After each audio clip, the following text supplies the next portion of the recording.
Estos ignoran voluntariamente que en el tiempo antiguo fueron hechos por la palabra de Dios los cielos y también la tierra, que proviene del agua y por el agua subsiste, por lo cual el mundo de entonces pereció anegado en agua.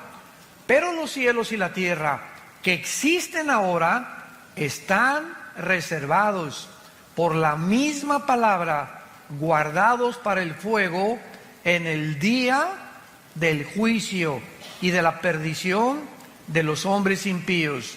Mas, oh amados, no ignoréis esto, que para el Señor un día es como 1000 años, y 1000 años como un día.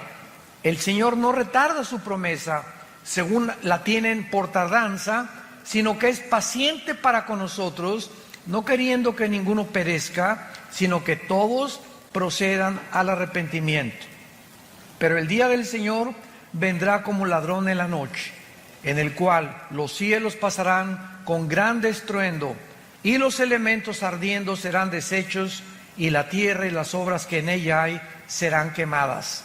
Puesto que todas estas cosas han de ser deshechas, ¿cómo no debéis vosotros andar en santa y piadosa manera de vivir, esperando y apresurándonos para la venida del día de Dios, en el cual los cielos, encendiéndose, serán deshechos, y los elementos, siendo quemados, se fundirán? Pero nosotros esperamos, según sus promesas, cielos nuevos y tierra nueva, en los cuales mora la justicia. Hagámonos una pregunta antes de desarrollar este tema. Si supiéramos con absoluta certeza que Jesús vendría hoy en la tarde, ¿cómo vivirías?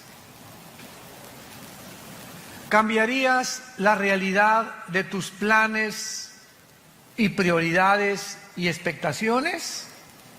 Si respondes que sí, entonces esto quiere decir que necesitas hacer algunos ajustes en tu vida, porque la realidad es que Jesús sí podría venir ahorita saliendo esta reunión, o podría venir en la noche, o podría venir mañana.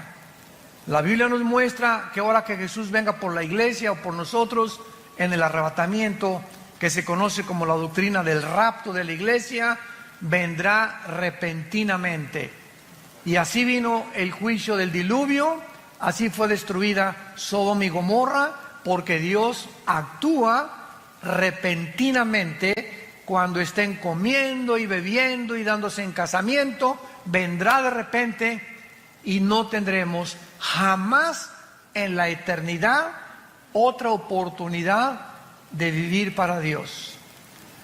Mientras observamos lo que está pasando en el mundo, como lo hemos visto en el seminario de ayer, el siglo XX fue el siglo donde más descubrimientos científicos y donde más avances tecnológicos el mundo ha desarrollado.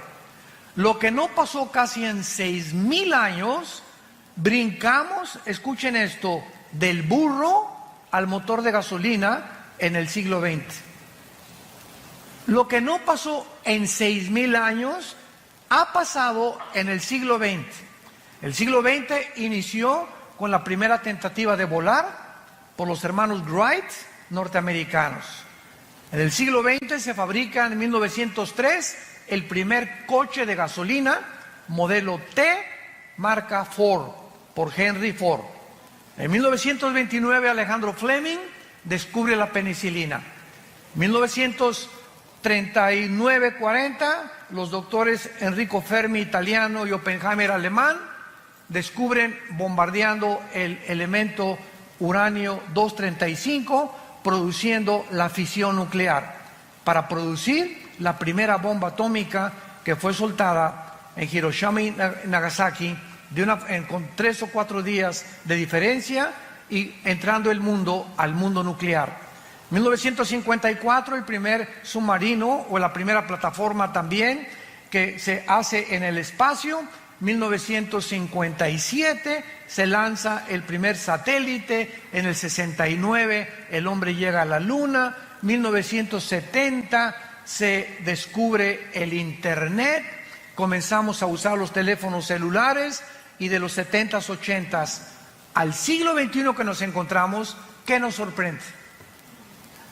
Es impresionante cómo el mundo de repente se abrió la llave del conocimiento y el ser humano subió y ahorita en este momento nos encontramos en el mundo de la robotización, donde se han creado robots que ya están desalojando a los seres humanos como empleados, como enfermeras. Hace poco mi hijo Caleb, que está ahorita ahí con los jóvenes, le hicieron una operación de oftalmología con rayos láser en los ojos. Y me dijo el doctor, usted si quiere, doctor Alducin, puede pasar a través de un vidrio y ver la operación de su hijo. A mí me encantó, nunca había visto esto. Entonces lo pude ver así, a mi hijo lo acostaron y yo creí que el doctor que tenía 80 años, dije que no tenga Alzheimer o que no le mueva la mano porque me lo va a dejar ciego, ¿verdad? No, pero ya eso ya pasó hace muchos años de moda, sino que ahora con una manejita, así con un robot, manejó todo el láser y nomás lo movía, lo apuntó y ¡zum!, ¿verdad? La incisión y todo, impresionante. Él no metió la mano para nada en toda la operación. Un robot le abrió los ojos, se lo puso así, otro le puso quién sabe qué tantas cosas, pero yo salí maravillado de darme cuenta el avance en el que estamos ya llegando. Antiguamente también para abrirte el corazón te abrían una cosa así, ahora ya nomás te abren una incisión de milímetros, te meten una aguja y hacen todo a través de cámaras electrónicas, de pantallas y de una robotización impresionante. Nos encontramos en esa época, pero también nos encontramos en segundo lugar en lo que se llama el transhumanismo. ¿Qué quiero decir? Que desde 1954 que se descubrió el ADN, el ácido desoxirribonucleico, por los doctores Crick y Watson, que les dieron el Premio Nobel de Medicina, 1954, desde ese momento hasta nuestros días, la ciencia de la genética y de la biología se ha introducido a tal grado que están tratando de mezclar, por ejemplo, el ADN de las arañas que produce esa telaraña que es impresionantemente casi irrompible, una cosa la telaraña con la oreja de un murciélago para mezclar el radar del murciélago con la telaraña, etcétera, etcétera. Y existen laboratorios clandestinos donde están tratando de mezclar animales con humanos. Estos primeros experimentos se llevaron a cabo por un doctor, se llamó Mengele, en la Segunda Guerra Mundial, que fue uno de los médicos de los nazis, de Adolfo Hitler.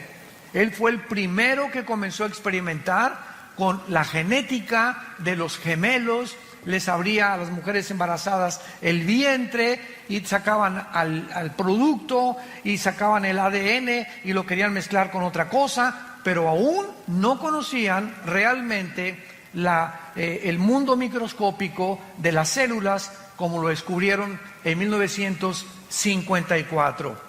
Entonces nos encontramos en un mundo muy complicado, un mundo muy difícil, un mundo científico, un mundo tecnológico, pero a pesar de estos increíbles avances tecnológicos y desarrollos científicos del siglo XX, nunca en la historia había habido un siglo con tantos ateos como en el siglo XX.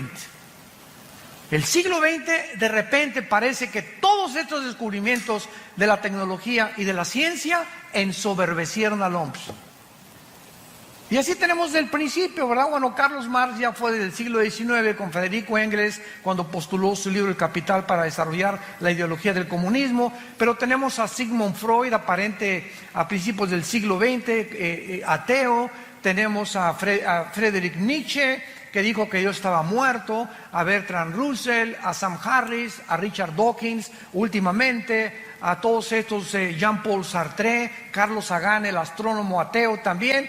Y es increíble cómo el siglo XX comenzó a enseñar. Yo me acuerdo cuando fui a la Universidad de México, la UNAM, a la Facultad de Filosofía, que me invitaron a una conferencia de filosofía, porque tengo un doctorado en teología y filosofía, para que yo les demostrara a los estudiantes qué avances en la filosofía se han alcanzado en el siglo XX, y la respuesta fue cero.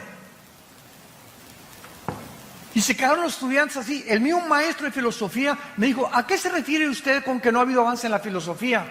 Le dije: el siglo XX se conoce como el tiempo o el siglo de la desesperación, como lo escribió el filósofo francés ateo Jean-Paul Sartre en su libro El Muro y en su libro La Náusea. Es el tiempo de la desesperación. Como dijo Sartre antes de morir: he pasado mi vida luchando y demostrando algo que no existe, por lo cual he gastado mi vida en balde.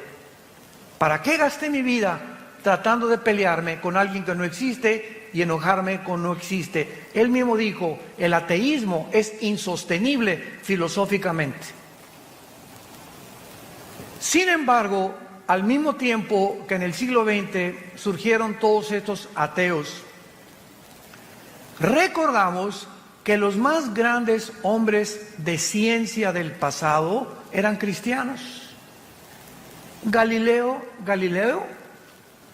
que descubrió, ¿verdad?, el telescopio y pudo introducir a la astronomía, cristiano.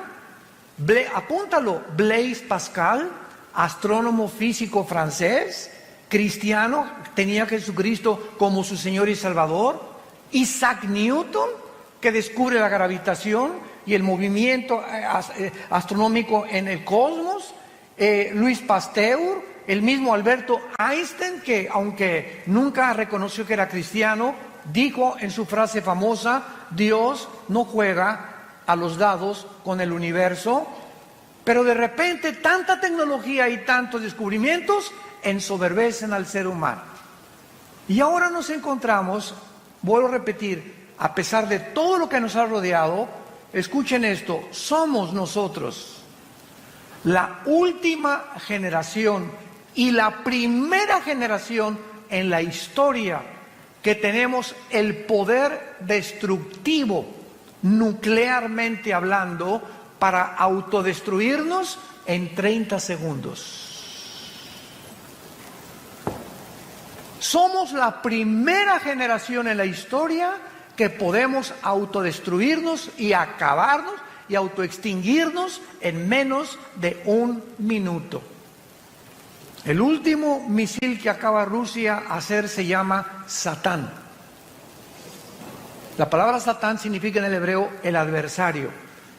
Y este misil que tiene Rusia y que Irán ahorita continúa desarrollando nuclearmente su armamento para tratar de gobernar el Medio Oriente, a destruir a Israel, estos misiles pueden salir de Rusia y llegar, síganme con mucho cuidado, si Rusia dispara un misil sin que Estados Unidos se dé cuenta, sale el misil y vuela y llega a Estados Unidos en 25 minutos.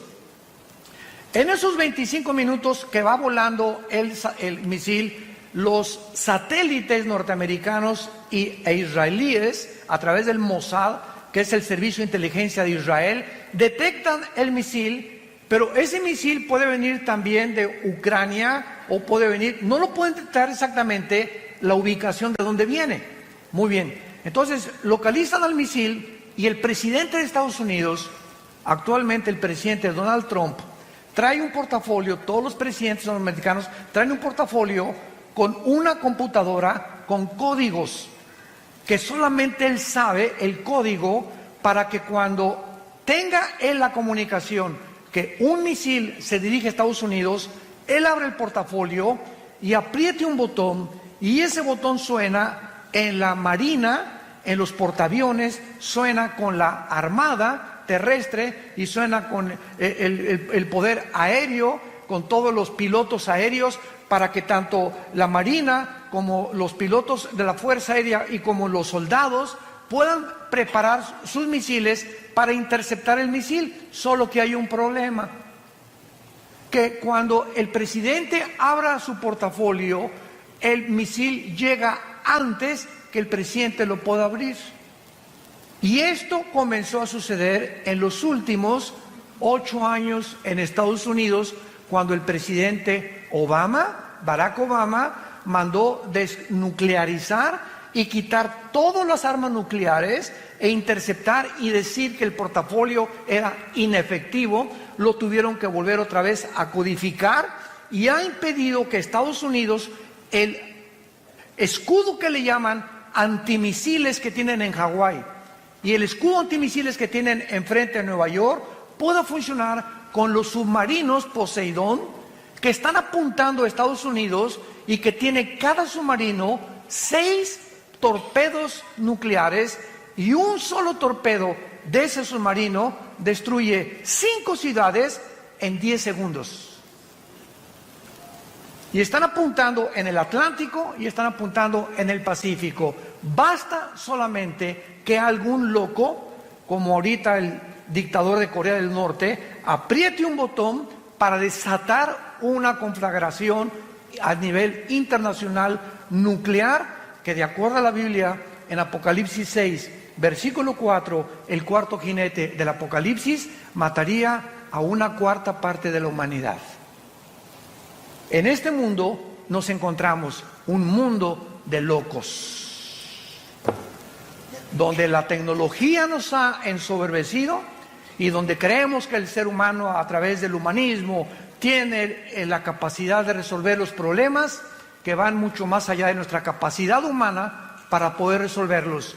Nos hemos querido convertir en dioses.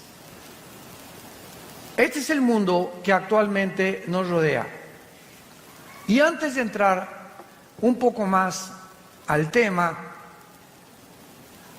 ¿por qué Rusia, Irán, Siria y Turquía se acaban de unir?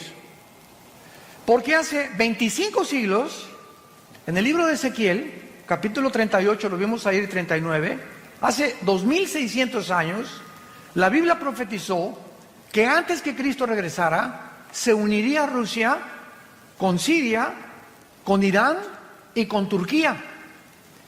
Y estas naciones que la Biblia profetizó hace 2600 años son exactamente las naciones que han formado un eje en el Oriente para poder controlar el Medio Oriente, donde se encuentran debajo de Arabia Saudita, de Irak y de Irán, casi el 70% de la producción petrolera del mundo.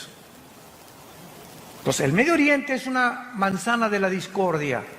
Por eso los ingleses antes de la Primera Guerra Mundial, por eso los árabes después de la Segunda Guerra Mundial, por eso Estados Unidos, por eso todo ha hecho que gire alrededor del Medio Oriente, donde la Biblia dice que comenzó la humanidad y donde la Biblia dice que la humanidad terminará en la ciudad de Jerusalén. Ahí va a terminar la humanidad con la batalla del Armagedón o la Tercera Guerra Mundial. Ahora, Rusia, ¿por qué cuando Trump le dijo a Putin, por favor, déjanos derrocar al presidente Assad de Siria, por qué Rusia lo impidió? Porque Rusia tiene la única base naval en Siria que está a orillas del Mediterráneo.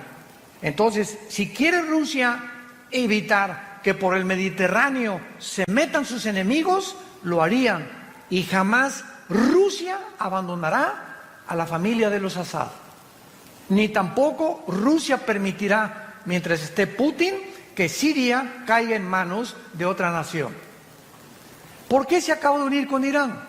El ayatollah Khomeini y el presidente Rouhani de Irán acaban de dictaminar que van a destruir a Israel y que ya tienen los misiles apuntando en contra de Israel. ¿Por qué se unió con Rusia? Porque Rusia tiene a papá China. China ahorita está protegiendo a Corea del Norte y China se hizo amigo también y compadre de Putin, el presidente Xi. Gracias a Dios que ahorita acaban de tener una reunión que se llamó el G20 en Japón, donde Trump ya se hizo compadre de Xi otra vez se hizo compadre de Kim Jong, tu padrino, ¿verdad? Y ya se hicieron amigos entre ellos, y otra vez la crisis comercial que nos estaba casi presionando en el mundo entero, donde amenazó Trump que iba a subir el 5% los aranceles en México si nosotros a los migrantes no los deteníamos en Guatemala, y si China seguía invadiendo el mercado internacional de Estados Unidos. Gracias a Dios que ya por lo menos hay un poco de respiro. Trump amenazó a Huawei, otra compañía china de productos de computación. Ya ahora se permite que ya se vende el Huawei otra vez, etcétera, etcétera. Y el mundo ha entrado ahorita a un tiempo de supuesta paz, mientras se acomodan cada una de las cosas y nos damos cuenta que el armamento nuclear que tiene Irán, que tiene Rusia y que tiene Estados Unidos no son juguetes. Cuando vuelven a armarse las naciones, son para poder conquistar el mundo, que ha sido el sueño de Alejandro el Magno, de Napoleón Bonaparte, de Carlomagno, de Aníbal, de Hussein, de Castro, de todos los dictadores que ha habido, de Gaddafi en Libia, de Mussolini, de Hitler. La historia está permeada de personas ambiciosas por controlar el mundo y tener control sobre los demás. Esta es la situación que la Biblia nos describe desde hace 2600 años. Ahora, muy bien, en vista del mundo que estamos viviendo, tan conflictivo y tan amenazador, donde ustedes saben cuál es la enfermedad del siglo XX,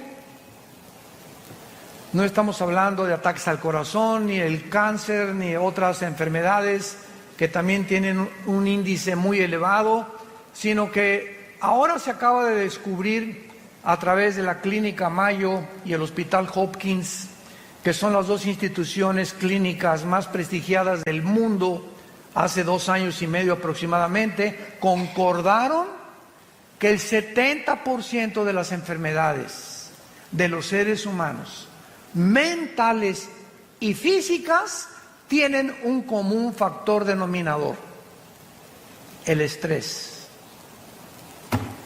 Santa Cachucha. El estrés es la enfermedad del siglo XXI. ¿Y qué es el estrés? Es un estado interno de insatisfacción, de tensión, de preocupación crónica por dentro. No puedes estar en paz contigo mismo. Quítate a los niños. No me estás molestando ahorita. No te me atravieses. Con el claxon. Y se bajan y se pelean y se matan. Y la gente está en un estado de rencor, de amargura y de odio como jamás se había visto. Siempre ha habido guerras, siempre ha habido revoluciones, pero ahora es de carácter interno. Ahora el ser humano se está descomponiendo porque algo dentro de su vida no le da la paz que necesita. Y encontramos una lista impresionante de cantantes, de actores, de políticos, de deportistas, de gente multimillonaria que están rodeados de todo lo que cualquiera quisiera desear, diciéndonos: soy la persona más vacía y más miserable de esta vida, entregándose a las drogas, como cuando muere el rey del pop, Michael Jackson, tu ídolo. Cuando muere no se sabe si era hombre o si era mujer. Cuando muere el rey del rock, Elvis Presley, muere con un plato con su cara sobre la sopa, diciendo que ya no quería vivir, con 500 mujeres formadas en fila en su casa de Memphis, esperando tener relaciones con él. ¿Qué ha sido tu sueño? Rabo verde. Y todo lo que nosotros pensamos que nos podría dar, o lo que quisiéramos algún día soñar, nos damos cuenta que lo han tenido los seres humanos, como Salomón escribió en el libro de Eclesiastés capítulo 2, a la risa le digo enloqueces, y al placer de qué sirve esto, cuando tenía 800 esposas. Tú nada más tienes una. Tenemos, dijo el otro, ¿verdad?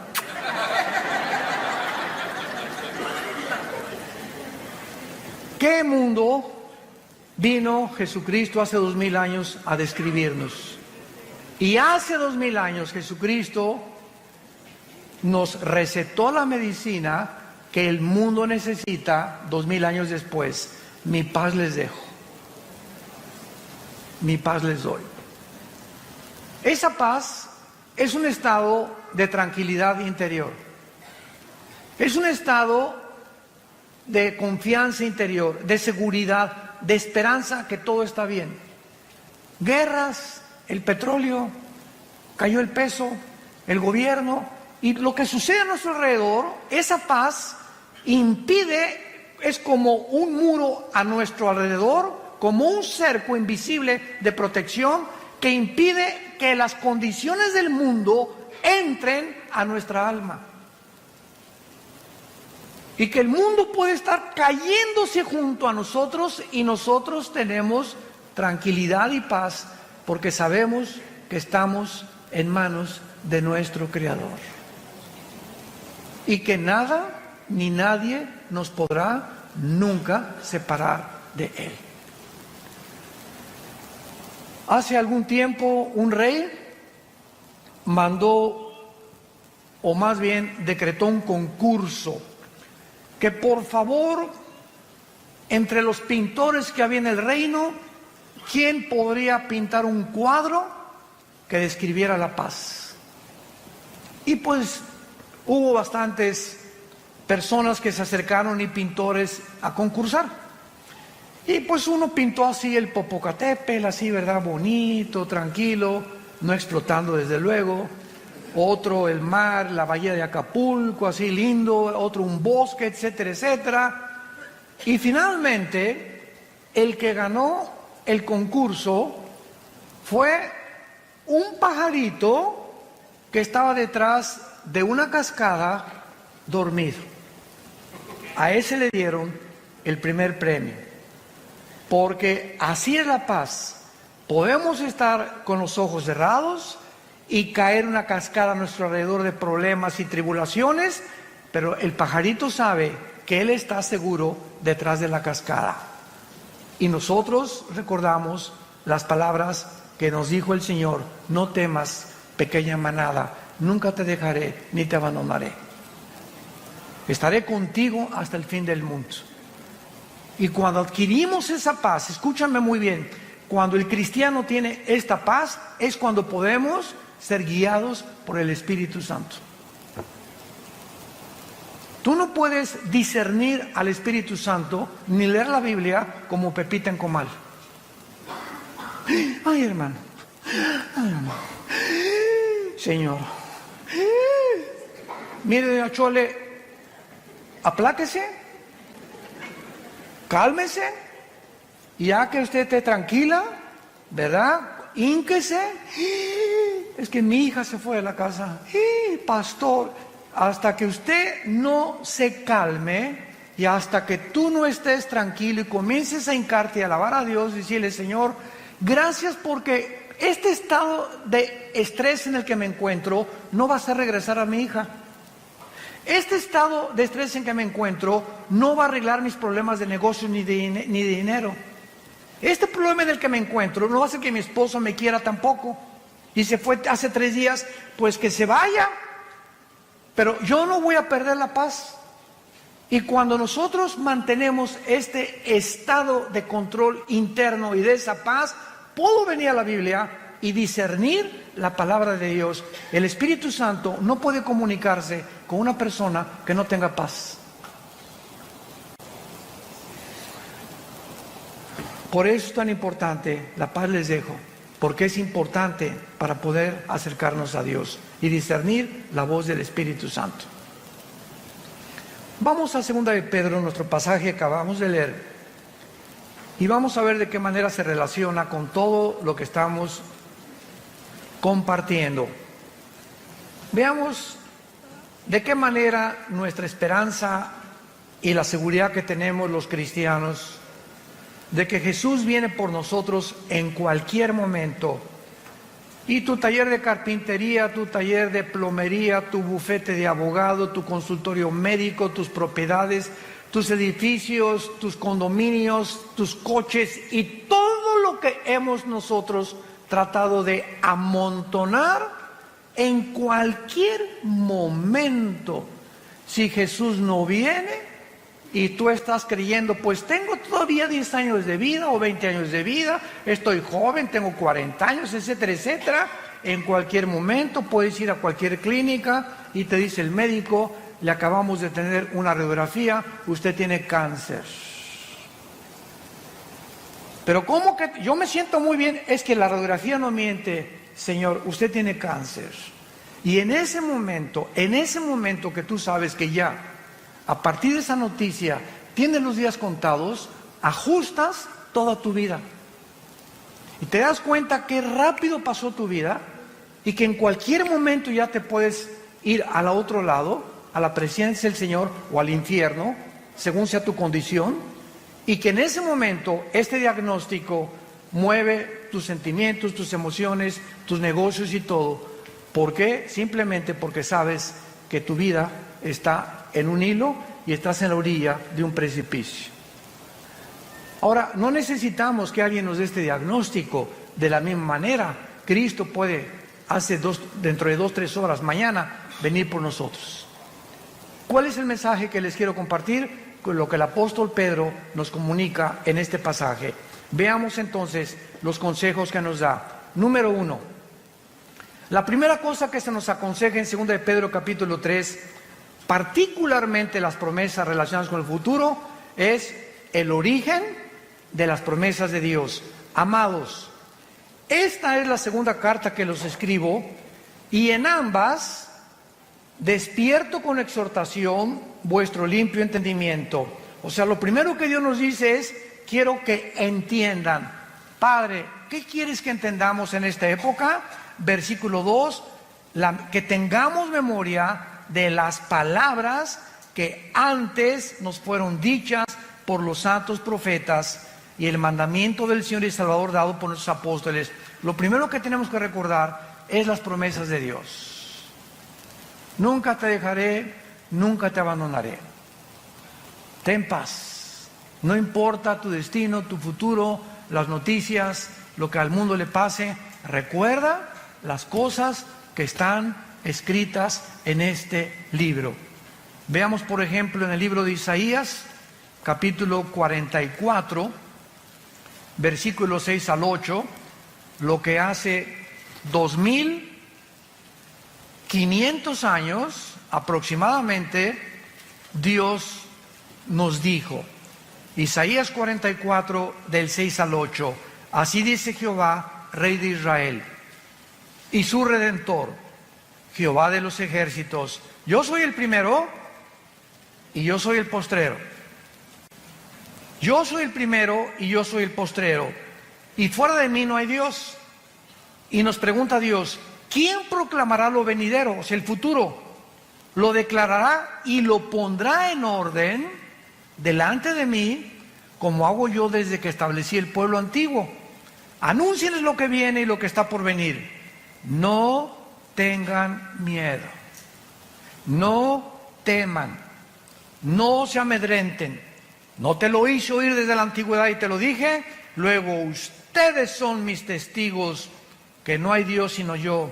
No hay fuerte, no conozco ninguno.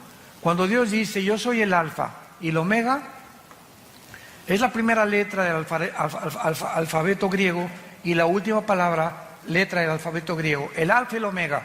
Si nos dice Dios, yo soy el primero, y yo vengo a la Biblia y leo Génesis, y veo que los científicos actuales están poniéndose de acuerdo y reconociendo que la descripción de la creación del universo, de acuerdo a los primeros 2 capítulos del Génesis, coincide con la astronomía, coincide con la física, con la primera y la segunda ley de la termodinámica, coincide con la biología y coincide con la paleontología y con la antropología.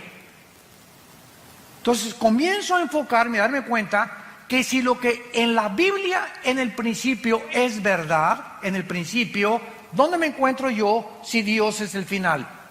Nos encontramos en medio. Entonces, ¿qué es lo que nos está diciendo Dios? Voltea hacia el pasado y ve todo lo que es escrito en la Biblia, solo en la muerte de mi hijo en la cruz, 33 profecías se cumplieron, al pie de la letra. Cuando Jesús colgaba en la cruz, se estaban cumpliendo 33 profecías por los profetas hebreos, al pie de la letra. Ahora, si eso en el pasado lo vemos, que se ha cumplido, nos damos cuenta que estas palabras son fieles y verdaderas. Y si yo me encuentro en medio, de la misma forma que se cumplió el pasado y el final, se cumplirá también el final. Por lo tanto, camino hacia el final con confianza en que Dios cumplirá su propósito en mí. Es lo que quiere decir: yo soy el primero y yo soy el último. No tengan ni tengan temor. ¿Quién más puede anunciar el futuro sino yo?, dice el Señor. Esto se refiere, ¿verdad?, a todos los eventos futuros profetizados en el Antiguo Testamento. Por hoy se dice el primer consejo del apóstol Pablo: recuerden ustedes las promesas que en el pasado los profetas y apóstoles hicieron, para que ustedes puedan mantener esa paz que es importante para tomar decisiones. Tú no puedes tomar una decisión con quién te vas a casar, qué coche comprar, qué terreno vender, qué cosa hacer, qué negocio llevar, qué medicinas tomarte, si no tienes paz. La falta de paz nos hace tomar decisiones equivocadas, de las cuales nos vamos a lamentar el día de mañana. Porque en el momento que tomamos la decisión para casarnos, para comprar ese vehículo, para comprar ese terreno, lo hicimos no con la dirección del Espíritu Santo, lo hicimos en la carne, guiados por nuestras pasiones. Y es cuando nos lamentamos y después le echamos la culpa a Dios por la condición en la que estamos viviendo. En segundo lugar, veamos nosotros en 2 de Pedro capítulo 3, en nuestro pasaje, que dice la Biblia en el versículo 3 y versículo 4: sabiendo primero esto. Es la segunda cosa que Dios quiere que sepamos. Número 1, las promesas de Dios. Número 2, tenemos que saber que en los tiempos que estamos viviendo, o sea, los postreros días que son los nuestros, vendrán burladores. Vendrán burladores. El siglo XX se llenó de ateos. ¿Quién es un ateo? Una persona que se burla de alguien que no existe. Santa María Catarina. Es una persona que se burla o insiste en pelearse con alguien que no existe. Por eso decía Sartre que es insostenible filosóficamente el ateísmo. Entonces vendrían burladores, y los vemos, aunque ya son menos, andando según sus concupiscencias.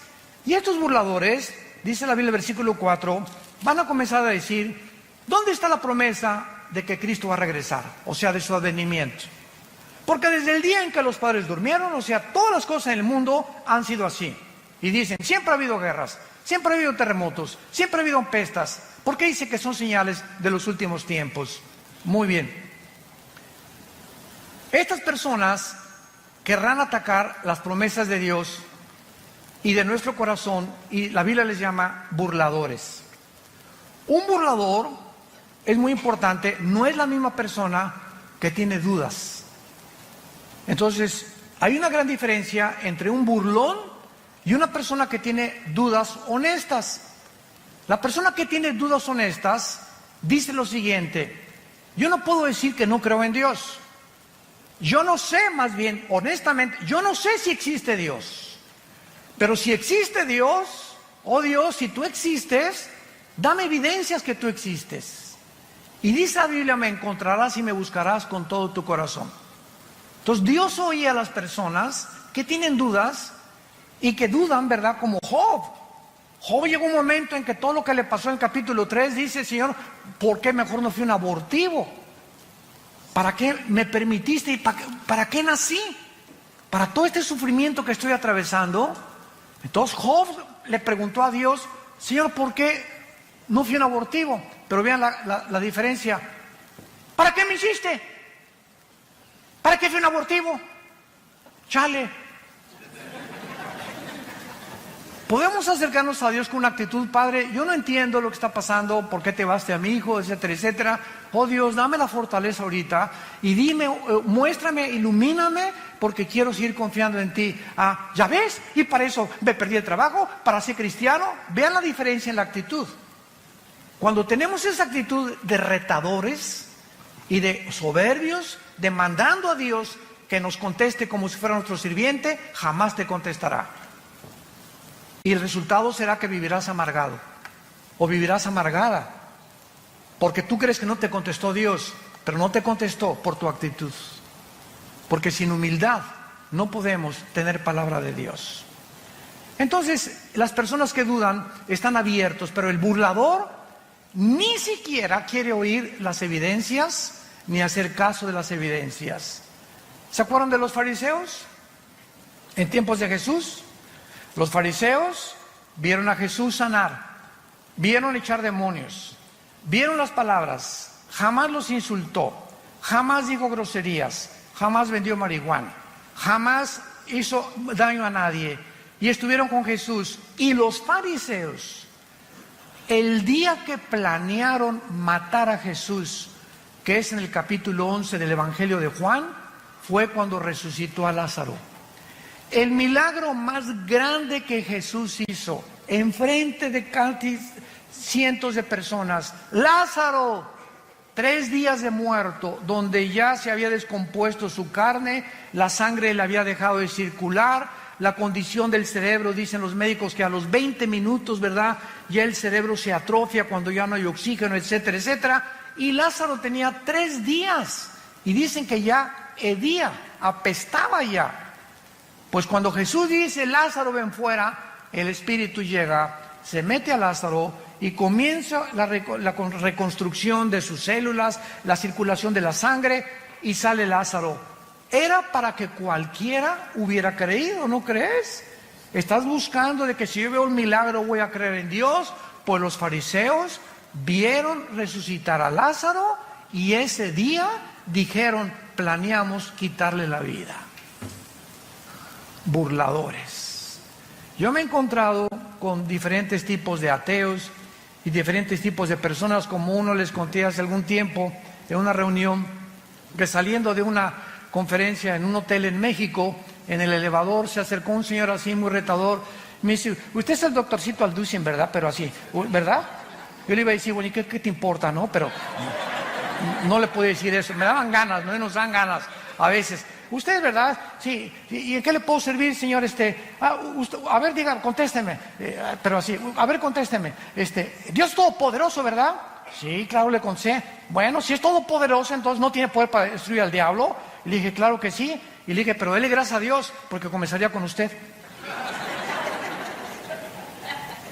El hecho que Dios no haya terminado con la maldad implica que Dios no quiere que todo mundo sea condenado. Y le dije: el hecho, cuando bajamos el elevador, que usted quiere que le conteste esa pregunta en la actitud burladora en la que usted se me está acercando, no merece que le conteste como yo le contesté.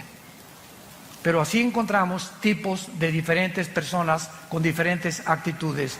Veamos nosotros que este burlador se dedica a burlar, a criticar, a despreciar y atacar las cosas de Dios sin tener o tener evidencias, pero él no quiere evidencias. Él quiere mantener una actitud de soberbia en contra de Dios, volviendo su enemigo. Vean lo que dice el Salmo 10 acerca de los burladores.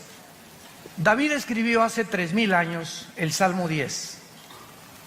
Y dice la Biblia que aquí se describe algunas características de este tipo de personas que abundan a nuestro alrededor. Las encontramos en los maestros de escuela, en las universidades, profesionistas, médicos, en fin, ¿verdad? En todas las áreas de la sociedad se encuentran estas personas. Dice el Salmo 10, versículo 3 al 5, porque el malo se jacta, o sea, se enorgullece del deseo de su alma. Bendice al codicioso y desprecia a Jehová. El malo, por la altivez de su rostro, no busca a Dios. No hay Dios en ninguno de sus pensamientos. Sus caminos son torcidos en todo tiempo. Tus juicios los tiene muy lejos de tu vista. Y dice en su corazón, no seré movido jamás, nunca me alcanzará el infortunio. Y el capítulo 14 de los Salmos, versículo 1, dice, el necio dice en su corazón, no hay Dios. El necio o el burlón dice en su corazón, no hay Dios. Ahora, ¿por qué actúan de esta manera? Regresamos a nuestro pasaje de Segunda de Pedro. ¿Por qué estas personas actúan de esta manera? Donde ya ni las evidencias les funcionan. Simplemente cuando una persona ha decidido, escúchame muy bien, no creer en Dios, como una vez una persona me dice, si yo veo un paralítico levantarse de su silla de ruedas, voy a creer en Dios. Y le dije, no es cierto. Porque si tú ves un milagro de un paralítico levantarse, tus emociones van a ser afectadas y tus sentimientos también, y vas a decir, de veras, está caminando, don Paquito ya tenía 15 años, pero esas emociones que fueron despertadas en ti, de asombro, ¿cuánto te van a durar? ¿3 días? ¿5 días? A la semana regresas a tu misma incredulidad, porque no son los milagros los que nos cambian. Por el oír es por la palabra y por la palabra de Dios. Romanos capítulo 10. La fe no es por ver, la fe es por oír. Y si tú cuando oyes las palabras de la Biblia no crees, aunque veas a alguien saltar de una silla de ruedas, no es cierto que vas a creer, porque tu problema no son las evidencias, escúchame esto, tu problema es tu moral. Un día tuvimos una cruzada muy grande en la Plaza de Toros de Villahermosa, Tabasco, en el estado de Tabasco. Y fue una cruzada dedicada a la juventud, hablé del suicidio, de la drogadicción, de la ideología de género, etcétera, etcétera. Y a la salida me estaban esperando 3 muchachas. Y se acerca una muchacha y me dice, oiga, pastor, es que la amiga que trajimos me dice que usted nos quiere asustar porque prediqué del infierno la última noche. Que usted nos quiere asustar porque el infierno no existe. Entonces le pregunté a la muchacha, oye, ¿por qué no crees en el infierno? No, pues porque no es cierto, usted es el único que viene a asustarnos. Y yo le dije a la muchacha, mira, yo creo que tu problema no es de carácter intelectual ni teológico, sino moral. Y la otra amiga me dice, sí es cierto, tiene 3 amantes, vive con 3 muchachos. Le dije, ya ves, por eso no crees en el infierno. No es que no creas, escúchame muy bien, es que no te conviene creer. Y así hay cantidad de gente en tu familia, amigos, que les puedes traer, les puedes mostrar, pero no les conviene porque ellos saben muy bien que al enfrentarse ante la verdad y ante la luz los va a desenmascarar. Y el Dios de la Biblia te va a demandar que tú dejes tus pecados, pero no te ordena que los dejes sin su poder. Ellos ignoran que si tú simplemente lo aceptas, Él te dará el poder en el Espíritu Santo para que tú puedas comenzar a vivir una vida nueva. Se llama la gracia de Dios.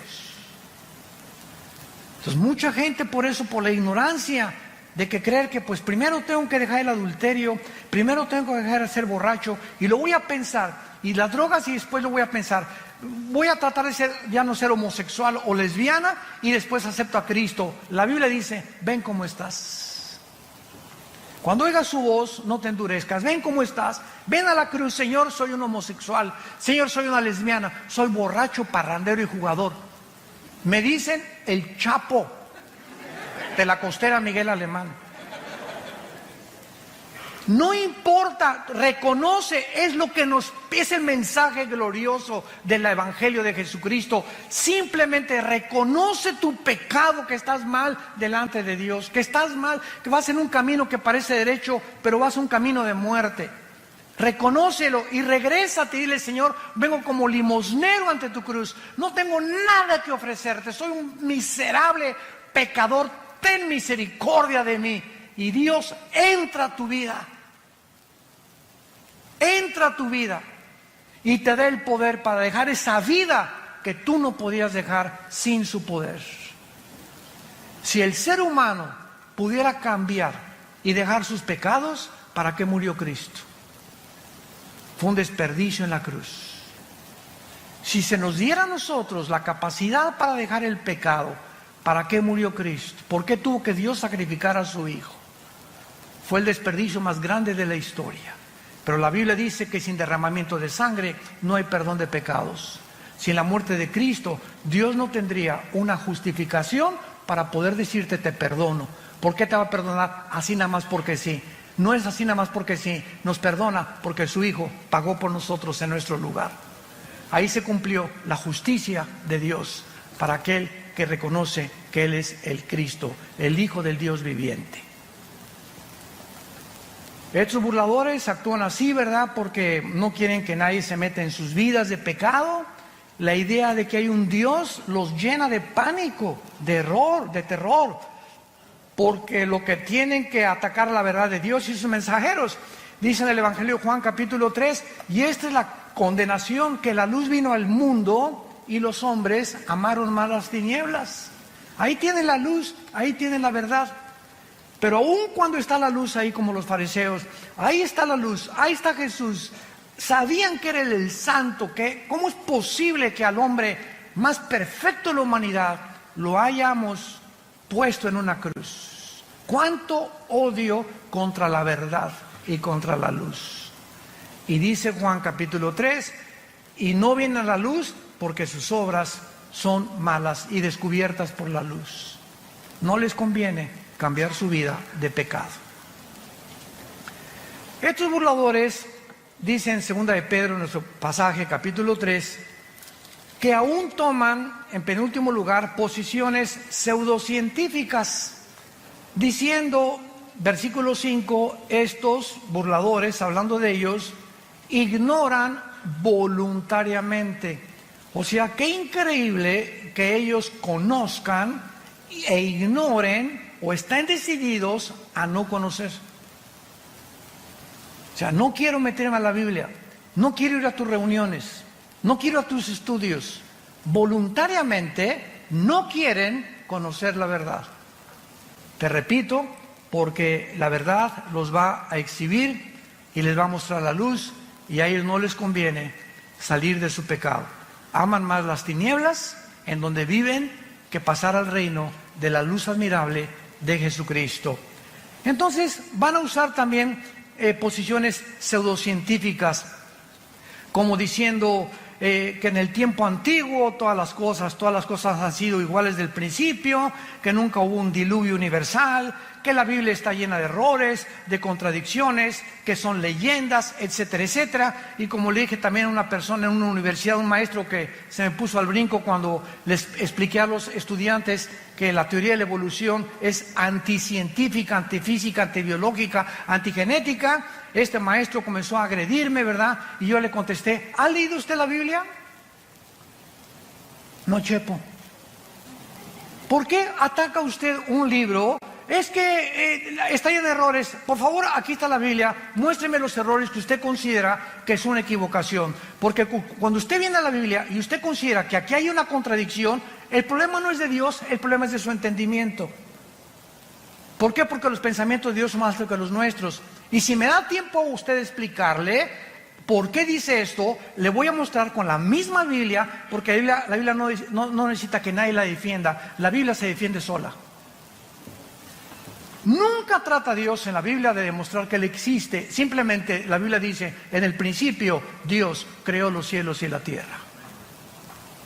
Se afirma la existencia de Dios, Él no trata de probar la existencia de Dios. Simplemente tú léela y te das cuenta que es un libro sobrenatural, que no somos animales, que somos agentes morales responsables de nuestras acciones, porque si fuéramos animales, como dijo Dostoyevsky, un gran filósofo y literario ruso que fue puesto en el exilio en Siberia, en Rusia, Dostoyevsky dijo esto en su libro, si Dios no existe, todo está permitido. Así de simple. Si Dios no existe, todo está permitido. Bebamos, comamos, ¿para qué le soy fiel a mi esposa? ¿Para qué me mantengo sin robar? Si el que no tranza no avanza. ¿Para qué soy honrado? ¿Para qué soy honesto? ¿Para qué trato de vivir en mi matrimonio cuando hay 10 mujeres o 15 mujeres mejores? ¿Por qué no tengo hijos por todos lados sembrados? ¿Cortar la mejor flor del ejido donde quiera que yo vaya? ¿Por qué? Porque simplemente hay un Dios que nos dice: vengo a juzgarte en el día del juicio y prepárate para encontrarte con tu Dios. Pero si Dios no existe, como una vez Blaise Pascal tuvo una discusión con un ateo, y el ateo le dijo a Blaise Pascal: oye, pues fíjate que yo no creo que exista Dios. Para mí, después de la muerte, al polvo, y ahí se acabó todo, como los animales. Y le dice Blaise Pascal, el gran filósofo, astrofísico, físico, matemático francés, le dice Pascal a este ateo: mira, si tú tienes razón y no hay Dios, bueno, digo, y acabamos todos en la tumba, pues nos vamos al polvo y no hay ningún problema. Pero si mi Dios tiene la razón y Jesucristo resucitó entre los muertos, ¿qué amulado te vas a llevar? Así que ya sea que tú tengas razón o que yo no tenga razón, yo salgo ganando. Porque si Dios no existe, pues no perdí nada. Pero si Dios existe, ¿qué amulada te vas a llevar? Es un simple razonamiento. O como dijo también Newton, una vez tenía un amigo Newton, Isaac Newton, que era ateo. Y entonces estaba viendo el universo una noche que estaba con Newton, y Newton estaba con sus matemáticas cuánticas y su astronomía y considerando muchas cosas del universo, etcétera, etcétera. Y le preguntó el ateo a Newton: oye, qué maravilloso universo, ¿verdad? Él dijo: sí, es el diseño y la inteligencia de un Dios.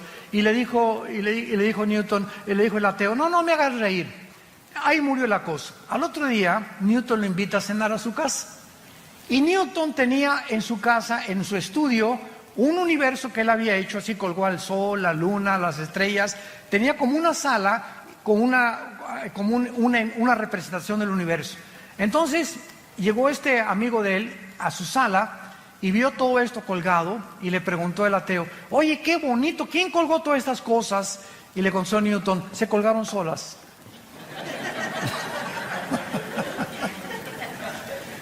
Así están muchos ateos. Impresionante, todo se hizo solo. El diseño y la inteligencia vino simplemente de la nada.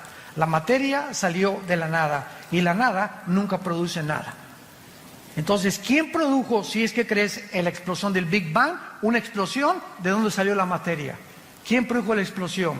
¿Quién produjo el universo tan perfecto en el que vivimos? ¿Cómo es posible que las condiciones de la vida en esta Tierra no se encuentren en ninguna galaxia, por lo menos que hemos nosotros alcanzado percibir a través de los telescopios? ¿Cómo es posible que la circulación de mi sangre, las células, los glóbulos blancos que actúan como los soldados para atacar las defensas de las bacterias y microbios que entran a mi cuerpo? ¿Quién programó a los glóbulos blancos para defender mi sangre y a las bacterias que tengo dentro? Y la impresionante complicación que tienen los miles de nervios aquí dentro de mis ojos, mi nervio óptico, que ninguna cámara ha podido realmente. Ahora que yo me acabo de hacer unos implantes en los ojos, me dijo el doctor Armando: en 3 o 4 semanas, ve desde lejos y ves de chiquito, ponte un lápiz y comienza a hacer así, para que los dos ojos comiencen a los músculos a ejercitarse, el oftalmólogo y todas estas cosas que yo estoy platicando. Dije: Dios mío, nunca me había puesto a pensar que mis ojos pueden ver desde muy lejos y desde muy cerca. ¿Quién hace que se enfoque y quién desarrolla este foco que los mismos fotógrafos no han podido desarrollar? Ya no hablemos solamente de eso, de la sangre, de los 3 huesitos que forman los oídos, de nuestra lengua, de nuestros dientes, de nuestro esqueleto, nuestros músculos. Bueno, es impresionante cómo puede alguien atreverse a decir: no existe Dios. Nos hicimos de la nada, de las ranas evolucionamos. Y finalmente terminamos en 2 de Pedro, en nuestro pasaje, y dice el apóstol para terminar, versículo 8: mas, oh amados, 2 de Pedro 3:8, no ignoren esto, que para con el Señor un día es como 1000 años y 1000 años como un día. ¿Qué quiere decir? Que para Dios no existe el tiempo. Cuando la Biblia dice en Génesis 1:1, en el principio Dios creó el cielo y la tierra, ¿saben a qué se refiere? Al principio del tiempo, de la materia y del espacio. Antes del principio no existía tiempo, no existía la materia y no existía el espacio. Y ahora la física afirma y confirma que el espacio no puede vivir sin materia o existir o la materia sin el espacio, ni tampoco en el tiempo. Y hasta el siglo XX, Alberto Einstein introduce la cuarta dimensión con su famosa teoría E igual a mc al cuadrado. La energía es igual sobre la masa por la velocidad de la luz al cuadrado, que revolucionó la teoría famosa de la relatividad.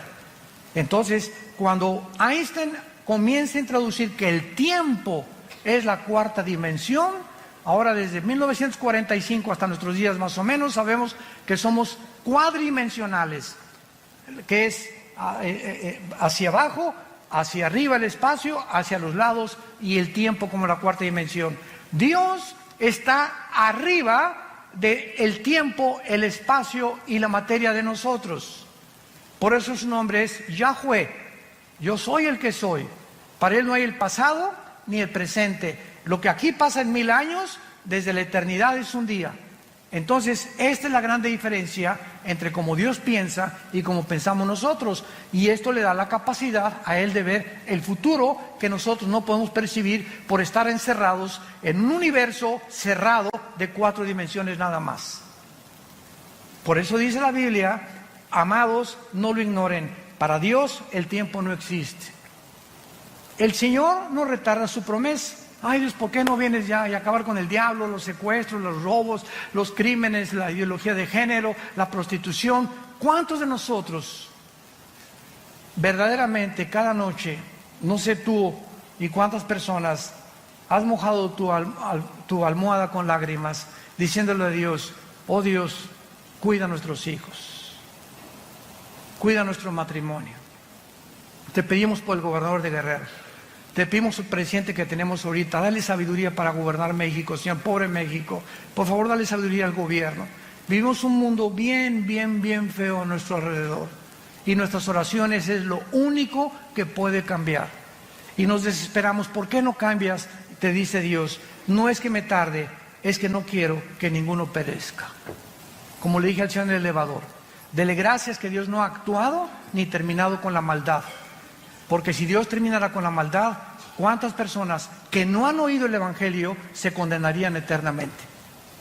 Por esa razón Dios retarda su promesa. Es lo que el apóstol nos quiere decir. Pero el día del Señor, versículo 10, vendrá como ladrón en la noche. Los cielos van a pasar con gran estruendo, los elementos ardiendo. Esta palabra significa la composición atómica. Eso es increíble en el griego, son los átomos. Serán deshechos. ¿Qué es lo que mantiene la cohesión de la materia? La composición atómica. Yo ahorita agarro mi mano y le hago este púlpito así, ¡paz! Y me rompo los nudillos de mis manos. ¿Por qué? Porque los átomos son más gruesos y los electrones y protones que los átomos que forman mi materia de mi piel. Entonces, todo lo que forma la cohesión que existe, y agarro un microscopio y veo el microscopio que giran a una velocidad impresionante los átomos y los electrones y los neutrones, y el hidrógeno tiene 2 átomos, el oxígeno tiene 1 y cada elemento, el helio, tiene otros, y la composición que hay en toda la materia es completamente diferente atómicamente. Nos damos cuenta y nos preguntamos, ¿quién le da la velocidad a los átomos?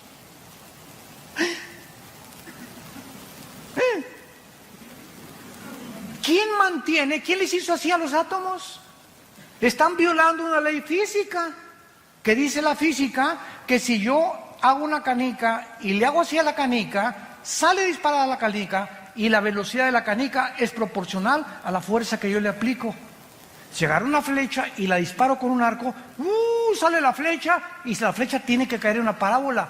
Un balazo, sale la bala y la bala tiene que caer. ¿Por qué? ¿Por qué no se mantiene la flecha continuamente volando, o la bala continuamente volando, o mi canica continuamente volando? ¿Por qué? Porque se tiene que detener. ¿Por qué la Tierra sigue girando sobre su rotación? ¿Por qué no se detiene? Pregúntale a tu maestro ateo. ¿Quién le hizo así a la tierra? ¿Quién mantiene la tierra? No solamente girando perfectamente a una velocidad de 24 grados sobre su eje, sino que ¿quién la sigue impulsando alrededor del Sol en 365 días? Desde hace miles de millones de años. La Biblia dice en Hebreos 1:3, Jesucristo sostiene todo el universo con la palabra de su poder. Es Dios de la materia, el Dios del átomo, el Dios de los electrones, el Dios que nos ha puesto todo en un orden para que podamos admirarle y decirle en esta tarde, inclinemos nuestra cabeza, te alabamos, oh Dios, creador de los cielos y de la tierra. Te bendecimos tu nombre porque has tenido misericordia de nosotros. Porque en esa cruz, tu palabra dice, de tal manera amó Dios al mundo, que nos ha dado a su Hijo unigénito, para que cualquiera que en este momento crea en Él, no te pierdas, mas recibas el regalo de la vida eterna.